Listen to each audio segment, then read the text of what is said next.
Assalamualaikum warahmatullahi wabarakatuh. Kaifa halukum? Apa kabar semuanya anak-anak Ustazah? Ya, Ustazah doakan semoga semuanya anak-anak Ustazah dalam keadaan sehat walafiat ya nak ya. Dan semoga kita selalu dalam lindungan Allah Subhanahu wa Ta'ala. Amin. Nah, baiklah nak. Di pagi hari ini, seperti biasa, sebelum belajar, anak-anak Ustazah jangan lupa untuk membaca basmalah terlebih dahulu ya nak ya. Bismillah. Baiklah nak.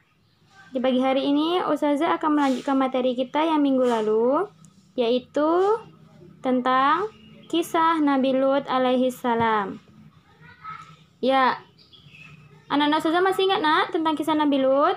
Ya, Nabi Lut alaihi salam. Nah, Nabi Lut alaihissalam Allah utus kepada kaum siapa nak? Iya, kepada kaum Sadum.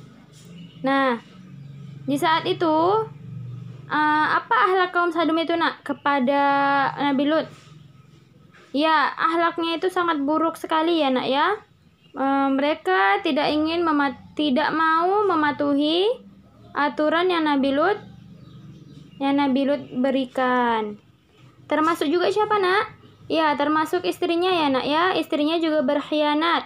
Istrinya, ia bersekongkol kepada penduduk kaum Sadum agar tidak mendengarkan perkataan Nabi Lut alaihi salam. Ya, jadi istrinya juga terlibat.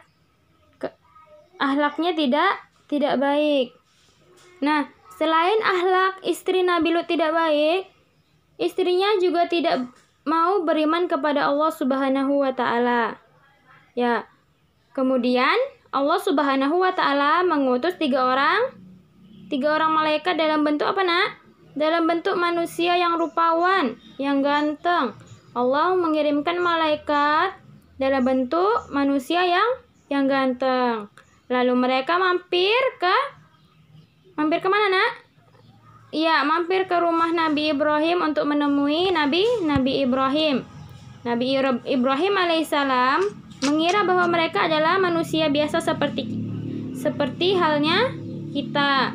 Maka Nabi Ibrahim segera bangkit dan menyembelih untuk mereka, yaitu seekor apa nak? Seekor anak sapi yang gemuk. Ya.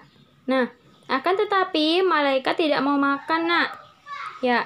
Kemudian para malaikat pun keluar dari rumah Nabi Ibrahim lalu pergi menuju negeri Sadum hingga mereka sampai di rumah Lut dan mereka datang sebagai para penduduk yang tampan.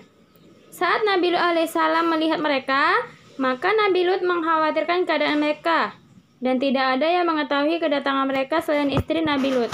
Hingga akhirnya istrinya keluar dari rumahnya dan memberitahukan kaumnya tentang kedatangan tamu-tamu Nabi Lut alaihissalam. Ya, kemudian inilah kita masuk pembahasan kita, yaitu Nabi Lut alaihissalam juga mengingatkan mereka bahwa Allah Subhanahu wa Ta'ala telah menciptakan wanita untuk mereka agar mereka dapat menyalurkan syahwatnya. Nah, akan tetapi kaum Lut tetap ingin masuk ke rumahnya. Ketika itu Nabi Lut alaihissalam tidak mendapati seorang yang berakal dari kalangan mereka yang dapat menerangkan kesalahan mereka, dan akhirnya Nabi Lut merasakan kelemahan menghadapi mereka.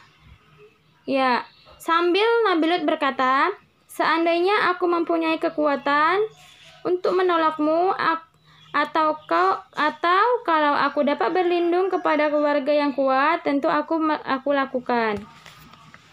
Nah, saat itulah para tamu Nabi Lut memberitahukan siapa mereka kepada Nabi Lut dan bahwa mereka bukan manusia seperti kita, akan tetapi mereka adalah malaikat yang datang untuk menimpakan azab kepada kaumnya yang fasik itu. Ya, siapa tadi kaumnya nak? Iya, yaitu penduduk Sadum beserta istri Nabi Lut. Tidak berapa lama kaum Lut mendobrak pintu rumahnya dan menemui para malaikat itu. Lalu salah satu seorang malaikat membuat buta mata mereka dan mereka kembali dalam keadaan sempoyongan di antara dinding-dinding rumah. Nah, kemudian para malaikat meminta Nabi Lut untuk pergi bersama keluarganya pada malam hari. Karena azab akan menimpa mereka di pagi hari. Karena itu malaikat menyuruh Nabi Lut untuk pergi di malam hari, karena Allah akan menimpakan azab kepada mereka di pagi hari. Mereka juga menasihatinya agar ia dan keluarganya tidak menoleh ke belakang saat azab itu turun, agar tidak menimpa mereka. Ya, itulah pembahasan kita di pagi hari ini, Nak. Lebih dan kurang Ustazah mohon maaf. Ustazah akhiri dengan membaca doa kafaratul majelis. Subhanakallahumma wa bihamdika asyhadu an la ilaha illa anta astaghfiruka wa atubu ilaik. Assalamualaikum warahmatullahi wabarakatuh.